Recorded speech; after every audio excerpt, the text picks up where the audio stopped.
예레미야 30장부터 33장까지 이 내용은 바로 회복에 대한 메시지입니다. 우리가 잘 알겠지만 예레미야서 전체 내용은 바로 책망의 메시지가 거의 주를 이루고 있어요. 그 중에 30장부터 33장까지 이 내용은 별도의 위로의 책이다라고 불릴 만큼 위로의 메시지가 이렇게 포함이 되고 있어요.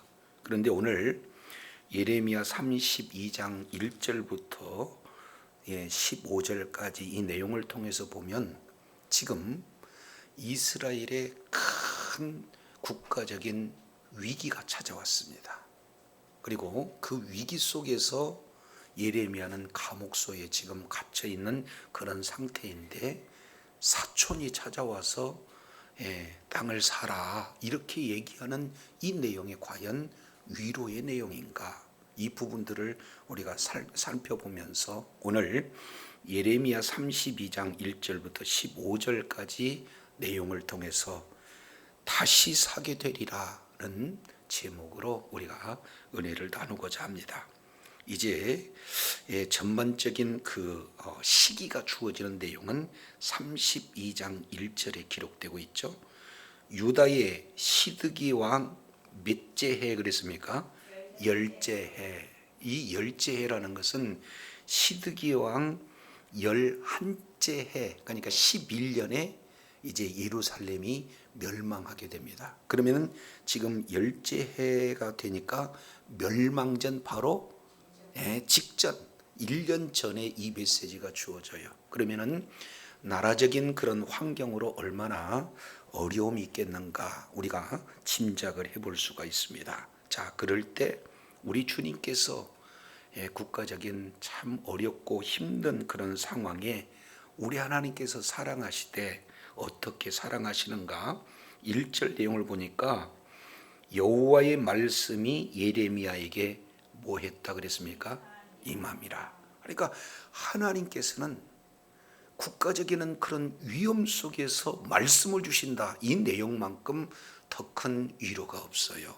그런데 지금 예레미야 선지자에게 하나님의 말씀이 임하고 있다는 것은 변함없이 하나님께서는 말씀을 하시고 그 말씀이 바로 말씀을 받은 그런 자에게는 큰 위로가 되어진다는 사실을 우리가 살펴볼 수가 있습니다.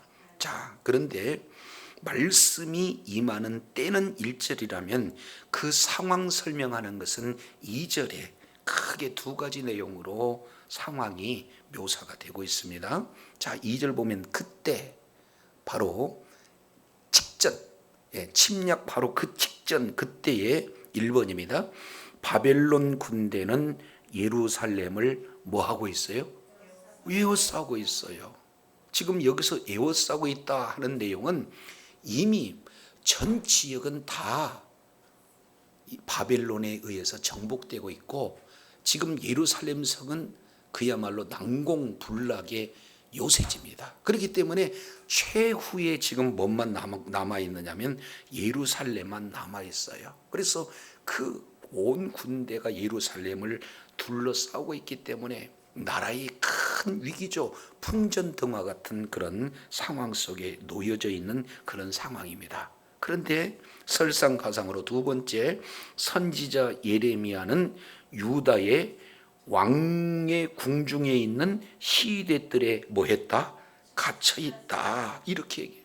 그러면 국가의 큰 재난 속에서 그 국가의 위기를 구원해 주실 분은 바로 하나님인데 그 하나님의 말씀의 통로인 예레미야 선지자가 시대에 갇혀 있다. 이것은요 근본적인 문제가 되어지는 거예요. 그래서 환경적으로는 풍전등화의 그 위험 속에 놓여져 있고 근본적 본질적인 내용은 이제 하나님 말씀 자체가 막혀지는 이런 큰 위기 상황이 2절에 이렇게 묘사가 되고 있습니다. 저도 여러분도 이 내용을 통해서 살펴본다면은 우리들이 삶의 현장 속에 살아다 보면은 엄청난 그런 위기들이 찾아오지 않습니까? 그런데 그 위기보다 더 궁극적인 위기는 그 위기를 극복해 주실 수 있는 하나님의 말씀이 그 통로가 막혀 있다. 이것보다도 더 큰 위기가 없는 거거든요. 그런데 지금 국가적인 명운이 갈려져 있는 이 상황 속에서 하나님의 말씀의 통로가 막혀 있다는 것은 굉장히 심각한 그런 내용이죠. 그래서 환경적으로 그리고 내면적으로 큰 위기 상황 속에 우리 하나님께서 베푸신 은혜는 뭐냐? 3절 내용을 보니까 말씀을 주셔요. 자, 이 말씀이 4절까지 연결이 됩니다. 이는 그가 예언하여 이르기를, 자 3절 중반절 내용을 보면은 이런 말씀을 하고 계시죠. 여호와의 말씀에 보라, 내가 이 성을 바벨론 왕의 손에 뭐 하겠다? 넘기게. 첫 번째, 이 예루살렘 성을 바벨론 왕의 손에 넘기겠다. 이것이 첫 번째 예레미야를 통해서 주어지는 메시지의 내용입니다. 그리고 두 번째, 그가 차지할 것입니다. 유다 왕 시드기야는 갈대아인의 손에서 벗어나지 못하고 반드시 바벨론 왕의 손에 넘겨진 바 되리니 입이 입을 대하여 말하고 눈이 서로 볼 것이며 그가 시드기야를 바벨론으로 뭐한다? 두 번째, 시드기야는 지금 마지막 왕입니다. 그래서 여호야김, 여호야긴, 그리고 시드기야. 근데 이 시드기야, 이 시드기야가 지금 친애굽 정책을 쓰고 있어요. 바벨론이 이제 침략하고 있으니까 당시에 큰 나라 애굽과 연합을 하게 되면은 바벨론은 능히 방어해낼 수 있겠다. 이런 취지의 하나님의 말씀보다는 지금 환경을 따라가고 있고 하나님을 의지하기보다는 애굽을 의지하는 이 시드기야. 지금 이 시드기야가 끝까지 예레미야의 그 메시지를 외면합니다. 예레미야는 계속해서 외치는 그런 메시지는 어떤 내용이냐? 바로 바벨론에 항복하는 것이 하나님의 뜻입니다. 그랬더니 상황적으로 보니까 매국노적 역할을 감당한다는 거예요. 그런데 지금 시위대에서 그것 때문에 갇혀져 있는데 그 갇혀져 있는 상태에서 바벨론에게 하나님께서 넘겼으니까 반드시 이제 멸망을 당할 겁니다. 그리고 왕 시드기야는 바벨론으로 끌려가겠습니다. 이런 두 번째 예언의 내용을 하고 있어요. 자, 그러면서 하반절 내용을 보니까 이리 표현을 하고 있습니다.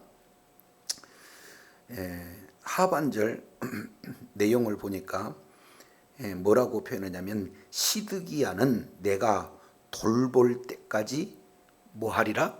거기에 있으리라. 여기서 돌보다는 것은 참 중요한 단어입니다. 여기서 돌보다 하는 내용은 신방하다 그런 뜻이 있어요.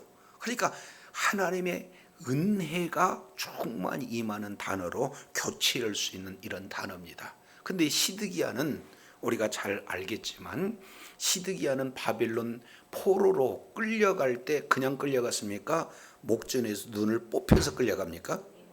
그리고 실제 눈 뽑히기 이전에 아버지 앞에서 자녀들을 다 죽이는 그런 엄청난 고초를 눈으로 경험하고 그리고 눈이 뽑혀서 끌려서 바빌론 포로로 가서 거기서 죽는 거거든요. 그런데 지금 예레미야 선지자를 통해서 내가 권고할 때까지 은혜를 베풀어 줄 때까지, 그 얘기는 바벨론에서 이제 시드기야가 죽는 그 순간까지 그것을 경험할 것이다, 이렇게 표현하고 있어요.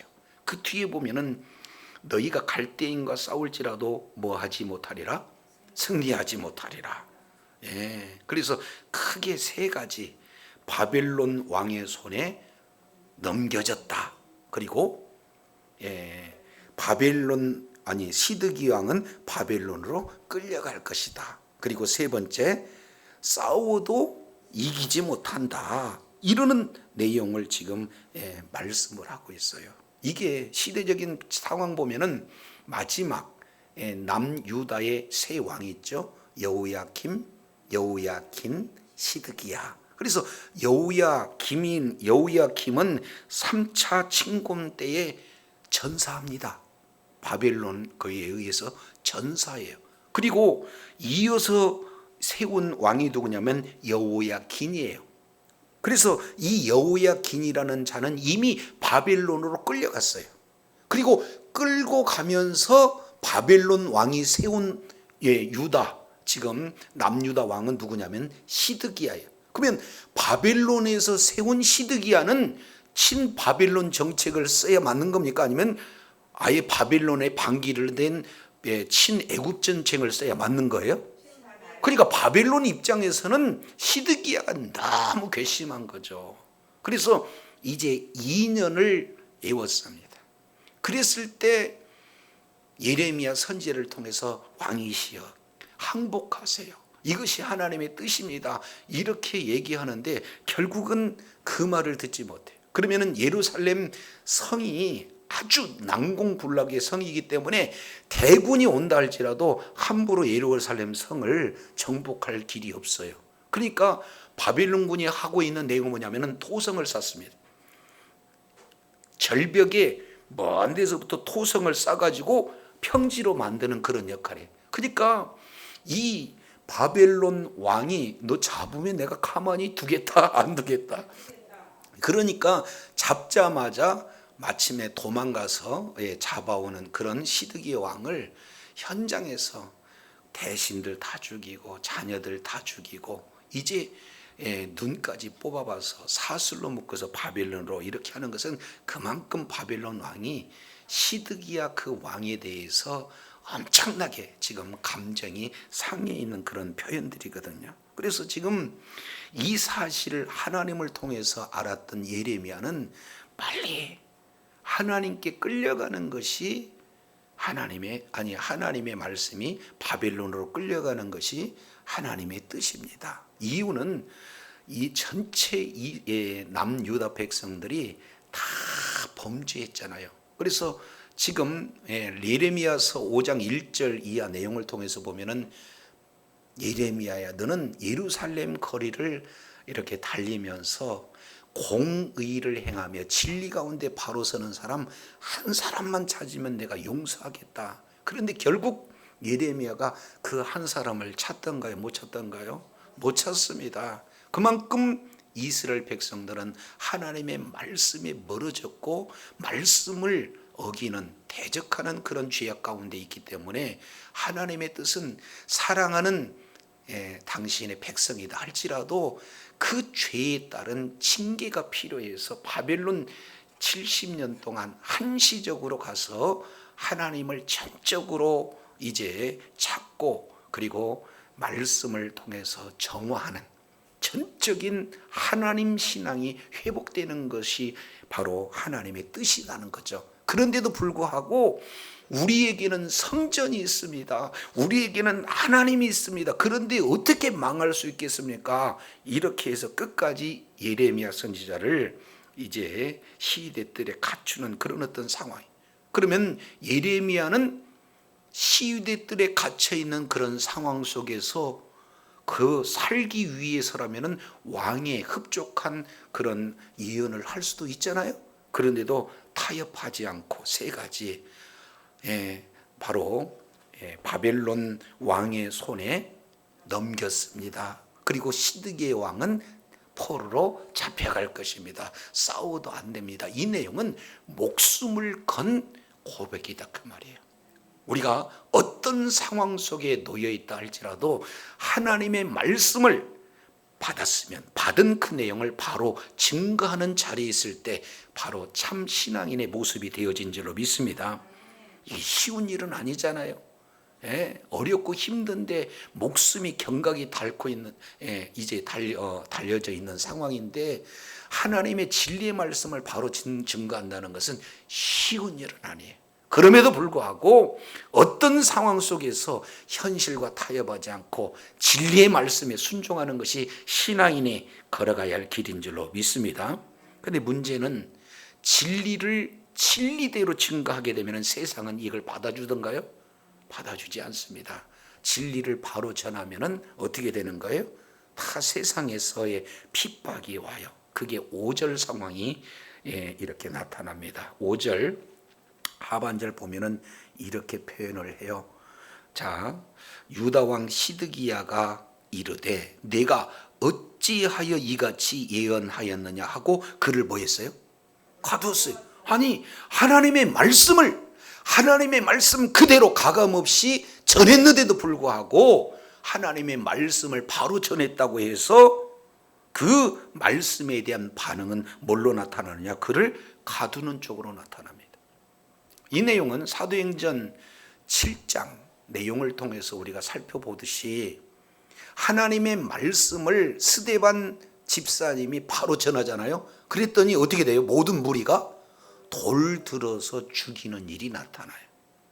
그리고 베드로가 사도행전 3장 이 내용을 통해서 살펴보게 되어지면은 이제 베드로가 말씀을 바로 전했을 때 나타나는 현상은 모두 다 무슨 일들이 나타났습니까? 회개의 역사가 나타났어요. 그러니까 진리의 말씀이 바로 증거가 되어지면은 하나님의 말씀을 따라 이제 마음이 찔려 회개하며 사도행전 2장이네요. 2장 37절 내용을 보니까 형제들아 우리가 어찌할꼬 해서 회개의 역사가 나타나든지 아니면 사도행전 7장 이제 마지막 절 이 내용을 통해서 보듯이 스데반 집사의 그 말씀을 통해서 이렇게 봤던 내용은 이제 이를 갈고 그를 향해서 돌을 들었다 이렇게 표현하는 것이 7장 54절 55절 이렇게 내용이 소개가 되고 있습니다. 오늘 저도 여러분도 진리의 말씀을 바로 알고 바로 믿고 바로 증거하게 되어진다. 그러면은 두 가지 반응이 나와요. 첫 번째는 회개의 역사가 나타나든지 아니면은 말씀에 대한 대적이 나타나든지. 오늘 본문 내용을 보니까 어때요?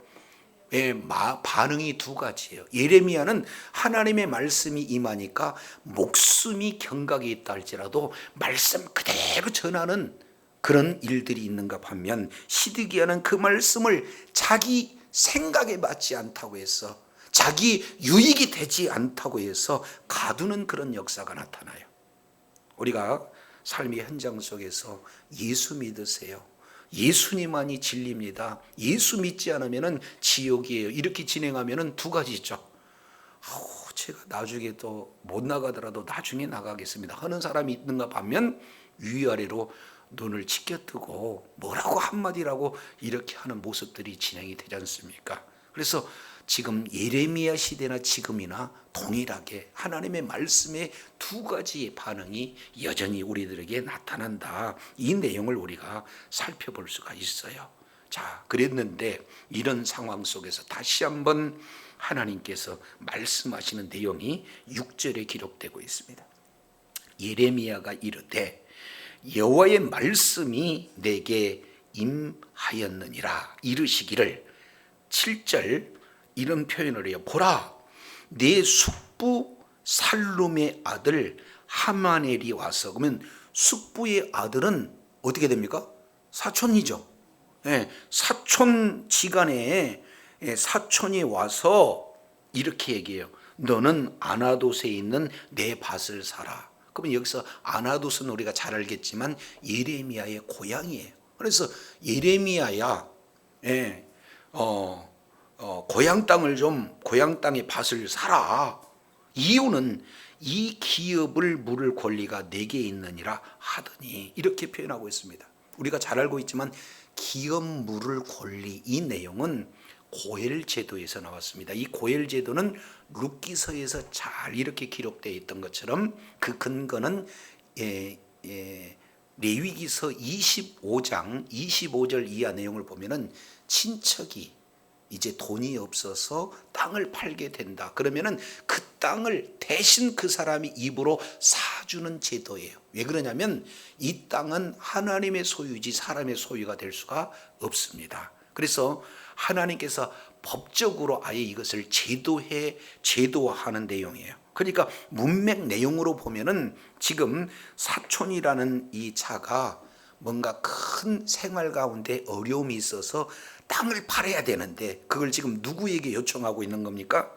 예레미야에게 요청을 하고 있는 거예요. 근데 문제는 예레미야는 지금 어디에 있는데? 감옥에 있는데 감옥에 있는 그 사람에게 와서 땅을 사라? 이 내용은 상식적으로 이해될 수 없는 그런 어떤 상황이에요. 굉장히 사기성이 농후한 그런 어떤 모습일 수 이렇게 생각되어지는 내용이잖아요. 지금 국가적으로는 굉장히 위기적 상황이에요. 웬만한 데는 다 점령이 되고 마지막 예루살렘만 남았습니다. 그리고 예레미야는 매번 얘기하듯이 70년이 되면 돌아옵니다. 여러분, 바빌론으로 포로로 끌려가는 것이 하나님의 뜻입니다. 그러니까 바빌론 포로로 끌려간다는 것을 기정사실로 알고 있는 자는 예레미야예요. 그리고 지금 예언하는 내용도 왕도 포로로 끌려갈 겁니다. 싸움을 한다 할지라도 질 겁니다. 이렇게 정확하게 알고 있는 예레미야에게 땅을 사라. 그러면은 지금 국가적으로 본다면은 전쟁이 일어나서 거의 국가가 망할 즈음에 땅 사는 것이 낫겠어요? 금 사는 것이 낫겠어요? 그잖아요. 그러니까 굉장히 그 상황적인 내용으로 보면은 어리석은 제안이다. 이렇게 표현할 수 있어요. 상식적으로는 이해할 수 없는 그런 일들을 요구하고 있게 되는 겁니다. 그래서 8절 내용을 보니까 여호와의 말씀이 이같이 나의 숙부 아들 하나멜이 시위대 뜰 안 나에게 와서 이르되 청하노니 너는 베냐민 땅 아나돗에 있는 나의 밭을 사라. 기업의 상속권이 내게 있고 물을 권리가 내게 있으니 너를 위하여 사라 하는지라. 다 같이 시작. 내가 이것이 여호와의 말씀인 줄 알았으므로 거기다가 밑줄 쫙 치세요. 굉장히 중요합니다. 지금 상황으로 본다면 밭을 살 수 없는 상황이고 이치적으로 본다 할지라도 이것은 말이 안 되는 그런 상황에 그럼에도 불구하고 밭을 삽니다. 근데 밭을 사는 그 근거는 왜 사는 겁니까? 내가 여호와의 말씀인 줄 알았기 때문에. 그래서 믿음이 좋다라는 내용은 바로 순종이 되어진다. 이거하고 일치가 됩니다. 아우, 저분 집사님은 참 믿음이 좋으세요. 그러면은 믿음이 좋다 그러면은 뭐 환상을 보고 믿음이 좋다 그러면 막 치유의 역사가 나타나고 이런 것을 우리는 믿음이 좋다 이런 내용이 아니라 하나님의 말씀이라면 그 말씀에 순종하는 것이 믿음의 척도인 줄로 깨달으시기를 바랍니다. 그러니까 우리의 믿음의 근거는 어디에 있는 거예요? 하나님의 약속의 말씀이 있다 그 말이죠. 그러니 자기 자신에게는 이해가 되지 않는다 할지라도 손해가 된다 할지라도 하나님의 말씀이기 때문에 그 말씀에 순종했던 예레미야 모습을 우리가 살펴볼 수가 있어요. 근데 여기서 이제 우리가 생각해 볼 수 있는 것은 이게 하나님의 말씀인지 아닌지 우리가 분별할 수 있는 지혜가 있어야 될 거 아닙니까? 한번 생각해 보세요. 아니 이게 어떻게 하나님의 말씀인 줄 알아요? 그런데 우리 하나님께서는 너무도 자상하시게 7절 이렇게 표현해요. 보라 내 숙부 살롬의 아들 하나멜이 내게 와서 말하기를 너는 아나돗에 있는 내 밭을 사라 이렇게 얘기할 것이다 라고 미리 뭐 하고 계셔요? 말씀을 해주셔요. 그러니 그 말씀 그대로 이루어지는 것을 보고 이 뭡니까? 하나님의 뜻인 줄 알고 그대로 수용하는 모습을 보게 됩니다. 세례 요한이 계속해서 수많은 군중들이 몰려오고 있는 그런 상황에서 이제 하나님의 말씀이 임해요.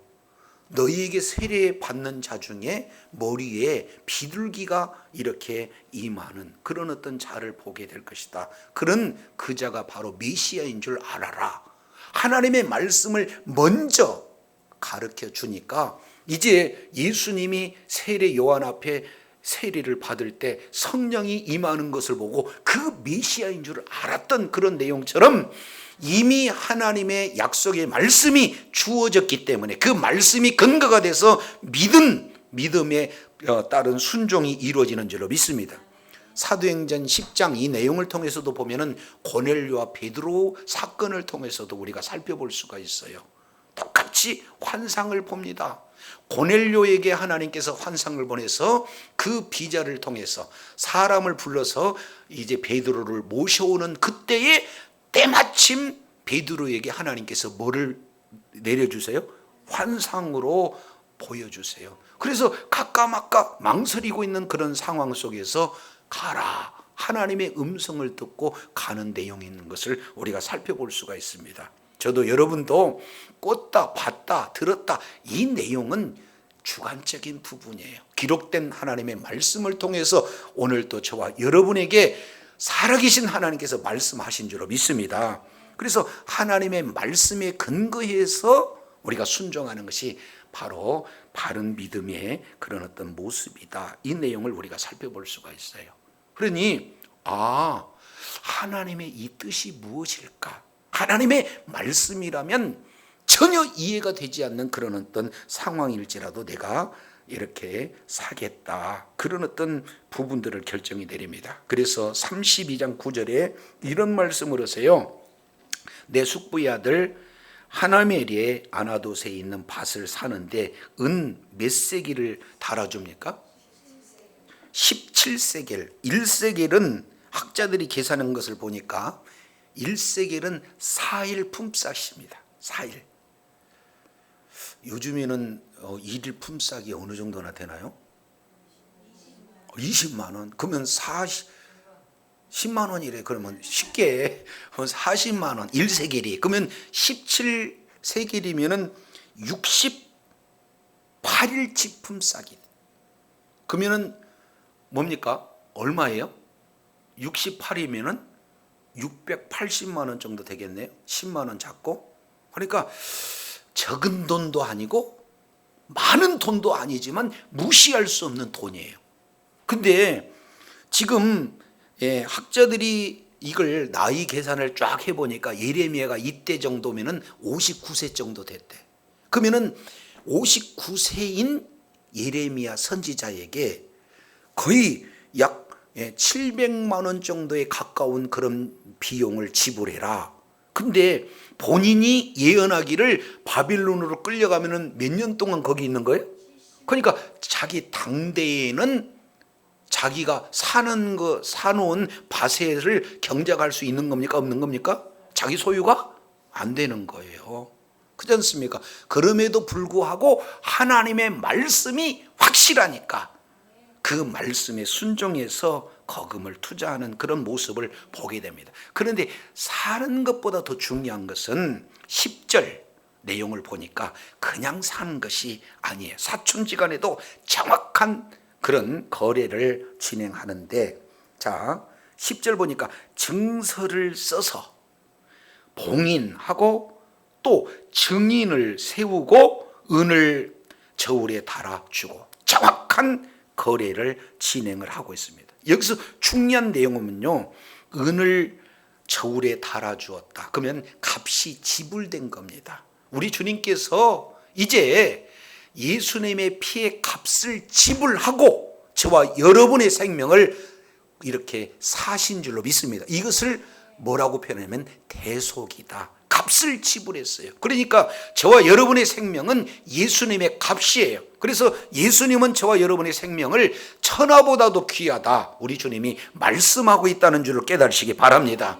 그러니까 대속적 의미가 이 속에 들어가 있어요. 정확하게 값을 지불하고 자기 자신을 위해서 이 밭을 사는 것이 아니라 민족의 소망이 되어지고 민족의 희망이 되어지는 데 값을 지불하고 있는 내용을 우리가 살펴볼 수가 있습니다. 자, 왜냐하면 자 11절 내용을 보니까 이제 두 가지 내용이 소개가 되고 있어요. 첫 번째, 법과 규례대로 1번 뭐하고? 봉인하고, 2번 봉인하지 아니하는 매매 증서를 가지고. 그러니까 매매 증서를 두 개를 써요. 하나는 봉인한 매매 증서, 또 하나는 봉인하지 않는 매매 증서. 우리 한글 개역 성경에는 그냥 봉인하고만 기록되고 있는데 이것은 봉인한 매매 증서, 또 하나는 봉인하지 않는 매매 증서, 두 개, 이 내용을 지금 취했습니다. 그리고 12절 보세요. 이것이 하나님의 의도입니다. 왜 밭을 사라고 하는가 하는 하나님의 의도가 자세히 담겨져 있어요. 자, 12절은 우리 다 같이 한번 읽습니다. 시작.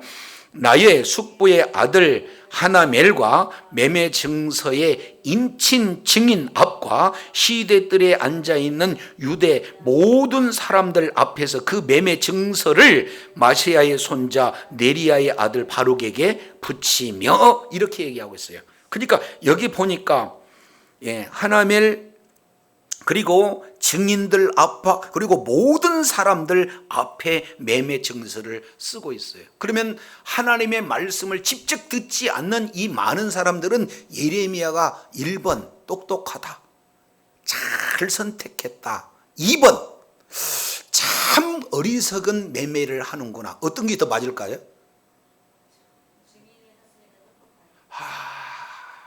지금 전쟁이 일난다니까요. 전쟁이 일어나고 있는 상황이에요. 본인은 갇혀 있어서 언제 왕명위에서 죽을지 모르는 그런 상황이에요. 얼마나 어리석은 내용이에요. 그러니까 주변에 있는 모든 사람들이 참 답답한 친구로세, 이렇게 지금 할 수 있는 비정상적인 거래가 돼. 그러면 그들 머릿속에 각인될까요? 각인되지 않을까요? 각인되죠. 지금 이 행위를 지금까지 예레미야를 통해서 계속해서 말씀을 선포하고 말씀을 선포할 때마다 그들은 들어와서 빠져버려요. 그런데 이렇게 행동하는 그런 메시지로 우리 하나님께서 모든 사람들 앞에 각인을 딱 시키는 거예요. 이것이 상징 속에 숨어져 있는 하나님의 의도를 모든 사람들에게 알리고자 하는, 바로 이제 말씀, 바로 행위를 통한 그 말씀을 증거하는 효과를 지금 많은 자들 앞에서 드러내고 있는 것을 보게 됩니다. 그래서요 13절 그들 앞에서 이제 바룩에게 얘기합니다. 이게 바룩은 예레미야가 예레미야서를 기록했지만 실제 대필은 누가 했느냐? 바룩이라는 자가 지금 하고 있는 거예요. 그래서 14절, 이제 예레미야는 59세 나이에 매매하고 풀려나서 애굽으로 갔다 거기서 죽는 그런 내용이니까 실제 이 내용은 누가 알고 있느냐? 바룩이 알고 계속해서 보관해서 오늘날 우리들에게도 지금 증거되는 그런 모습이 되어지는 겁니다. 그래서 14절 내용을 보니까 만군의 여호와 이스라엘 하나님께서 이와 같이 말씀하시기를, 너는 이 증서 곧 봉인한 증서입니다. 그리고 봉인하지 않는 매매 증서를 가지고 토기에 담아 어느 동안 보관하라?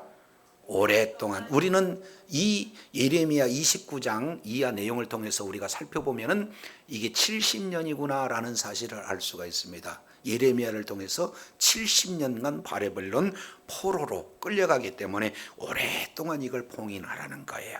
자, 그러면은 왜 봉인하라고 할까? 오늘 전체 본문의 핵심이 15절에 기록되어 있습니다. 우리 다 같이 한번 읽겠습니다. 시작.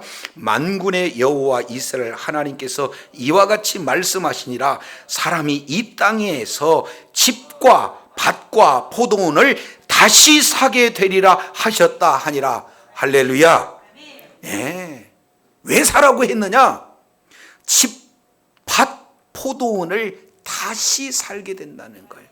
지금 바벨론 포로로 끝나가면은 영원히 끝나는 것이 바로 모든 보편적인 그런 사람들의 생각일 수가 있어요. 그런데 하나님께서는 70년이라는 한정적 기간이 차게 되어지면, 다른 말로 죄의 값을 치르는 바벨론 포로의 기간이 되어지면은 다시금 그 포로에서 귀환시키고자 하는 것이 하나님의 뜻인 줄로 믿습니다. 그러면 하나님께서 약속하신 그 말씀을 반드시 이루시기 위해서 지금 행위로 말씀을 하고 있어요. 다시 밭을 사라.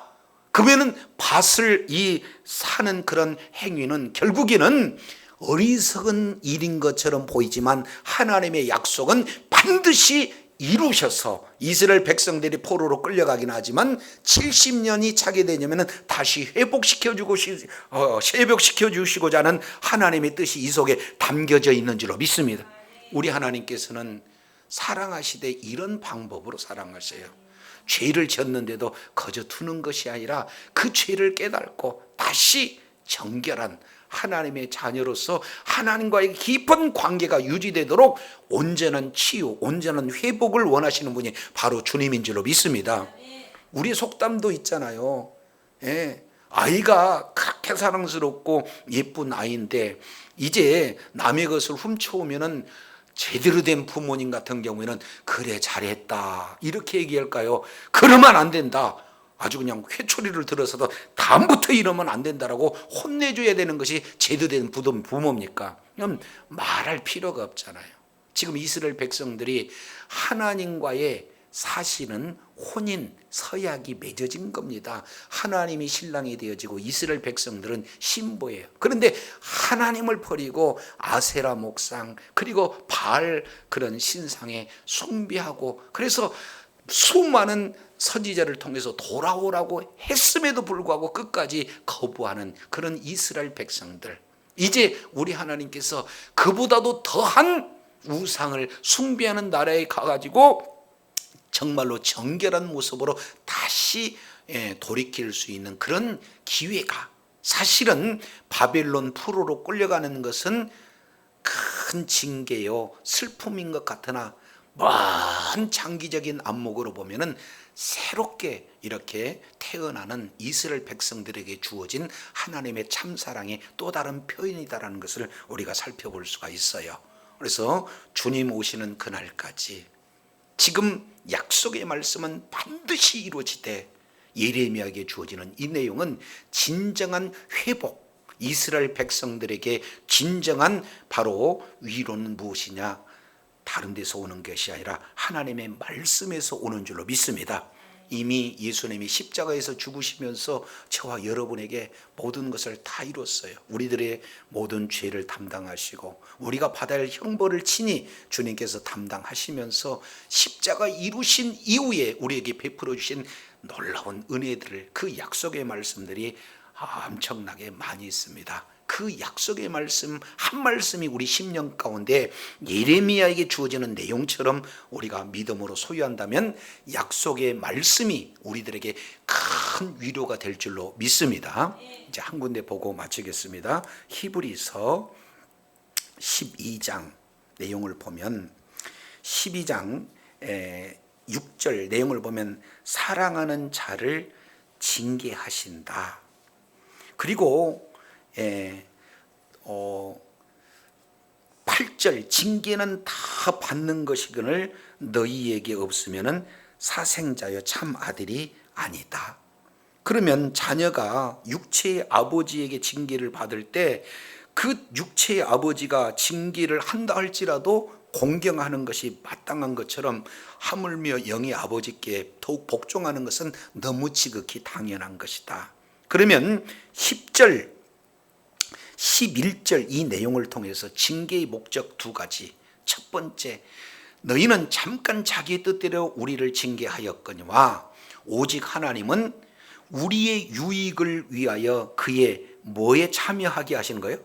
거룩함에 참여하는 거. 이게 바벨론 포로로 끌려갈 수 있도록 허용해 주신 첫 번째 목적이 거룩하게 참여한 겁니다. 이제 우상을 숭배하던 이스라엘 백성들이 오직 여호와 하나님만을 사랑하는, 섬기는 참된 믿음이 회복됨으로 말미암아 거룩함에 참여하는 목적이 있기에 바벨론 포로로 끌려갈 것을 허용해 주시는 그런 내용들을 볼 수가 있어요. 두 번째입니다. 11절 자 징계 받을 때는 당신은 즐거 보이지 않고 슬퍼 보여요. 그러나 그 후에는 뭘 맺게 한다 그래요? 의의 평강의 열매를 맺게 하는 거예요. 그래서 징계의 목적은 또 다른 두 번째 내용은 열매에 있습니다. 이제 우리가 이스라엘 백성들 이런 어떤 삶의 현장 속에서 하나님의 정확한 목적 의도를 깨닫고 우리에게 주어지는 약속의 말씀이 진정 우리에게는 큰 위로가 될 줄로 믿습니다. 자, 히브리서 이제 딱 한 군데 보고 마치겠습니다. 히브리서 많은 약속의 말씀이 있지만 히브리서 4장 16절 내용을 보면은 그러므로 우리가 긍휼하심을 받고 때를 따라 돕는 은혜를 얻기 위하여 은혜의 보좌 앞에 뭐예요? 담대히 나갈지라. 우리 하나님께서는 오늘 또 은혜의 보좌에 앉으셔서 우리들에게 은혜를 주시기를 위해서 학수고대하고 있는 줄로 믿습니다. 이것은 부모의 마음이에요. 그러니까 은혜의 보좌에 나가기만 하면 우리 주님께서는 때를 따라 돕는 은혜로 은혜를 베풀어 주실 줄로 믿습니다. 그런데 우리의 의로는 하나님 앞에 나갈 수가 없잖아요. 그래서 하나님과 우리 인간 사이 가로막힌 모든 죄 문제를 예수님이 십자가에서 담당해 주신 줄로 믿습니다. 그래서 하나님 앞에 나갈 때는 예수 그리스도의 이름으로 우리가 담대히 나가서 하나님 오늘 또 저에게 은혜를 베풀어 주시옵소서, 담대히 우리 하나님 앞에 말씀을 드릴 때에 기도할 때 우리 주님께서는 응답해 주실 줄로 믿습니다. 예레미야에게 아나데스의 밭을 다시 사라 이렇게 말씀하는 것이 이스라엘 백성들에게 다시 한번 회복시켜 주시는 은혜구나 하는 말씀이 예레미야에게 진정한 위로요 소망이 되는 것처럼 예수 그리스도를 믿는 믿음을 가진 저와 여러분에게 예수님이 십자가에서 이루신 약속의 말씀이 우리의 심령 가운데 믿음으로 생명으로 자리 잡게 된다면 이 말씀이 저와 여러분에게 큰 위로가 될 줄로 믿습니다. 하나님의 약속을 말씀을 믿는 믿음으로 기도할 때 우리 주님께서는 약속을 반드시 지켜주시는 분이기 때문에 그 약속에 따른 합당한 열매를 풍성하게 맺을 수 있도록 은혜에 베풀어 주신 분이 바로 주님입니다.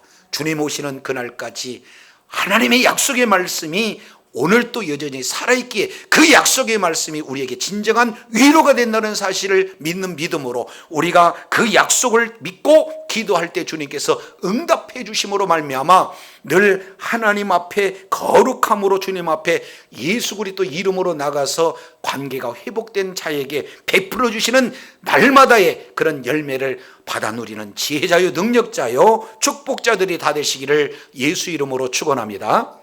기도하겠습니다. 걸어가시고 자비로우신 하나님 아버지 감사합니다.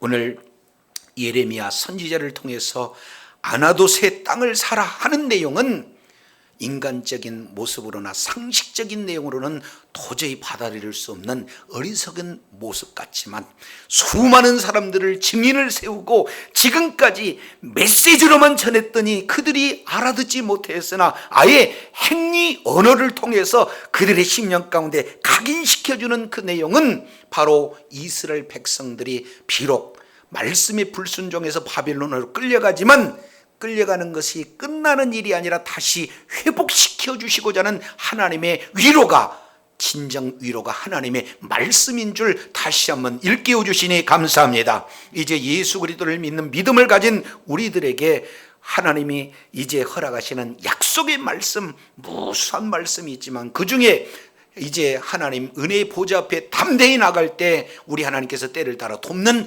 은혜를 주신다 약속하셨사온즉 이제 귀한 약속의 말씀을 붙들고 날마다 기도할 때 하나님께서 베풀어 주신 때를 따라 돕는 은혜를 눈으로 목도하는 지혜자요 능력자요 이를 통해 더욱더 주님께 영광 돌리는 주의 자녀들 다 되게 하여 주시옵소서. 말씀이 위로가 되어지고 말씀이 소망이 되어서 하나님 앞에 더욱더 영광 돌리는 주의 자녀들 다 되게 하여 주시옵소서.